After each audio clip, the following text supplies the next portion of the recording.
नमस्कार मित्रांनो, मी Rahul Dalvi, MP registered mutual fund distributor. आपलं स्वागत आहे आरडी निवेश मित्र या चॅनलवरती. मित्रांनो, आजच्या व्हिडिओमध्ये आपण बघणार आहोत की इक्विटी म्युच्युअल फंडचे 11 कोणकोणते प्रकार आहेत. आणि आपण मागच्या व्हिडिओमध्ये हे पाहिले की लार्ज कॅप, मिड कॅप आणि स्मॉल कॅप कशाला म्हणतात. कारण हे समजल्याशिवाय तुम्हाला इक्विटीचे प्रकार, इक्विटी म्युच्युअल फंडचे 11 प्रकार तुम्हाला समजून घेणं कठीण आहे. जर तुम्ही हा व्हिडिओ बघितला नसेल की लार्ज कॅप, मिड कॅप आणि स्मॉल कॅप कशाला म्हणतात, त्याचा लिंक आपण डिस्क्रिप्शन बॉक्समध्ये दिलेला आहे.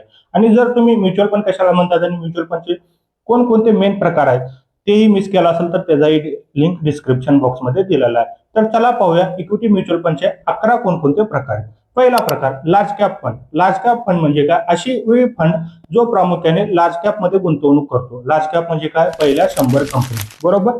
त्यानंतर मिनिमम क्रायटेरिया त्याचा असतो 80% ह्याज पर सेबी गाईडलाईन्स. 80% तो लार्ज कॅप कंपनीमध्ये गुंतवणूक करणं बंधनकारक आहे. आता तुम्हाला प्रश्न आला असेल की 20% तो कुठं गुंतवणूक करतो फंड मॅनेजर, का घरी तर घेऊन जायचं नाही ना? असं काही नाही. 20% तो लार्ज कॅप, मिड कॅप आणि स्मॉल कॅप और अदर डेप्ट इन्स्ट्रुमेंट मध्ये तो इन्व्हेस्टमेंट करू शकतो. आता प्रत्येक फंडचा एक स्कीम म्हणजे स्कीमचा एक SID, स्कीम इन्फॉर्मेशन डॉक्युमेंट एक असतो, तो वेगवेगळा असतो. त्यामध्ये दिलेलं असतं की इन्व्हेस्टमेंटचं ऑब्जेक्टिव्ह कोणतं, त्यानंतर फंड मॅनेजर कोण आहे, असेट अलोकेशन म्हणजे लार्ज कॅप मध्ये, मिड कॅप मध्ये आणि स्मॉल कॅप मध्ये किती पर्सेंटेजचा अलोकेशन आहे तो असतो.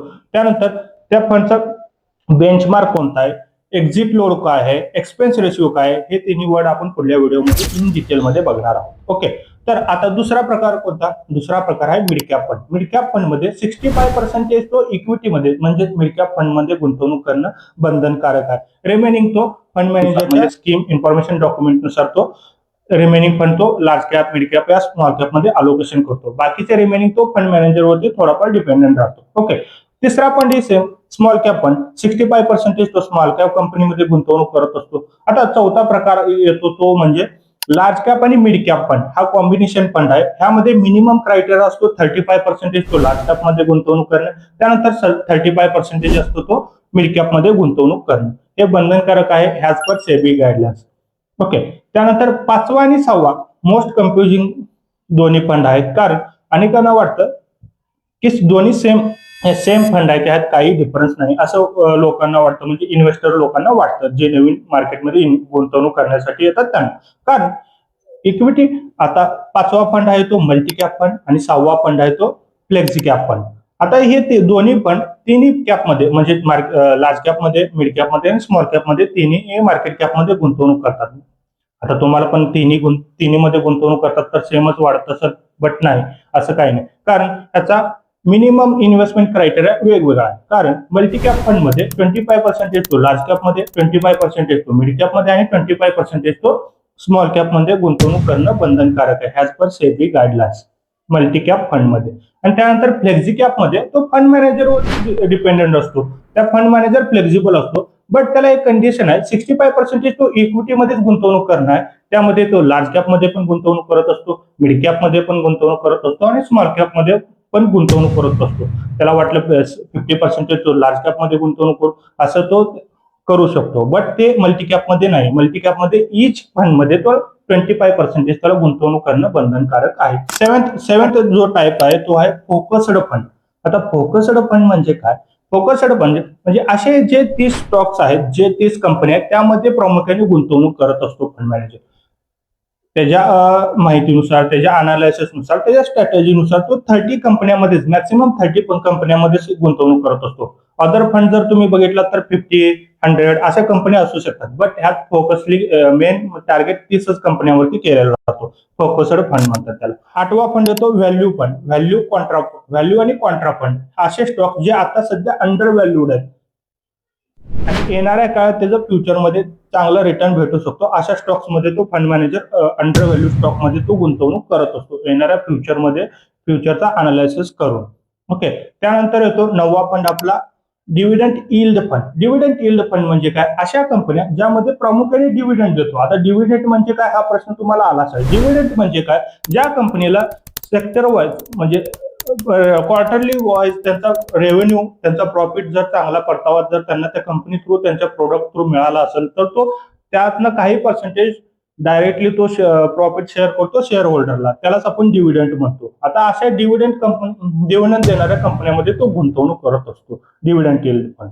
त्यानंतर 10वा फंड येतो तो येतो सेक्टरल आणि थीमॅटिक फंड. आता सेक्टरल आणि थीमॅटिक फंड हे काय इंडस्ट्री वाईज फंड असतो. आता फंड मॅनेजर काय करतो, प्रत्येक सेक्टर वाईज इन्व्हेस्टमेंट करतो. म्हणजे काय, फॉर एक्झाम्पल त्याला आयटी सेक्टरमध्ये गुंतवणूक करायचं असेल तर तो पर्टिक्युलर फंड तो आयटी सेक्टरमध्येच गुंतवणूक करतो, त्याला सेक्टरल फंड किंवा थीमॅटिक फंड म्हणतो. त्यामध्ये वेगवेगळे म्हणजे आयटी सेक्टरमध्ये गुंतवणूक करत असतो, एफएमसीजी सेक्टरमध्ये, म्हणजे पर्टिक्युलरली एकाच सेक्टरमध्ये तो गुंतवणूक करतो, त्याला सेक्टरल फंड म्हणतात. त्यामध्ये एफएमसीजी पण येतो, आयटी पण येतो, बँकिंग पण येतो. आता नवीन इनोव्हेशन फंड एक येतोय जे टेक्नॉलॉजी बेस आहे. ओके, अशा फंड मध्ये तो गुंतवणूक करत असतो. त्यानंतर 11वा जो फंड येतो आपला तो आहे ईएलएसएस फंड. ह्याला टॅक्स सेव्हिंग फंड पण म्हणतात, टॅक्स सेव्हर फंड म्हणतात. ह्याचा इक्विटी लिंक्ड सेव्हिंग स्कीम असं म्हणतात. त्यात प्रामुख्याने 80% गुंतवणूक त्यांना फंड मॅनेजरला इक्विटीमध्येच गुंतवणूक करणं बंधनकारक आहे. त्यामध्ये लार्ज कॅप, मिड कॅप आणि स्मॉल कॅप अशामध्ये तो गुंतवणूक करत असतो. बट इथं 3 वर्षाचा लॉक इन पिरियड, म्हणजे एकदा जर तुम्ही गुंतवणूक केला तर 3 वर्षानंतरच तुम्ही ते फंड विड्रॉ करू शकता या रिडीम करू शकता. आणि ह्या टॅक्स सेव्हिंगचा अंडर एटीसी मध्ये 1,50,000 एक्झम्पशन आहे. यामध्ये तुम्ही त्या लिमिटद्वारे गुंतवणूक करू शकता, त्याचा टॅक्स बेनिफिट तुम्हाला भेटतो. आणि त्यानंतर हे झाले इक्विटी म्युच्युअल फंडचे 11 प्रकार. ओके, आता ह्यांचं फीचर्स बघायला गेले तर आता ह्यामध्ये कसं असतो, पहिला फीचर म्हणजे इक्विटी म्युच्युअल फंड हे प्रामुख्याने इक्विटीमध्ये 65% पेक्षा जास्त इक्विटी आणि इक्विटी रिलेटेड स्टॉक इन्स्ट्रुमेंट्स मध्ये गुंतवणूक करत असतो. दुसरा, ह्या फंडची स्ट्रॅटेजी असते, ह्या प्रत्येक फंडची हाय रिस्क आणि हाय रिवॉर्ड स्ट्रॅटेजी असते. ओके, आणि लॉंग ड्युरेशन साठी फंड असतात, त्यामुळे बेनिफिट चांगला भेटू शकतो. बरोबर.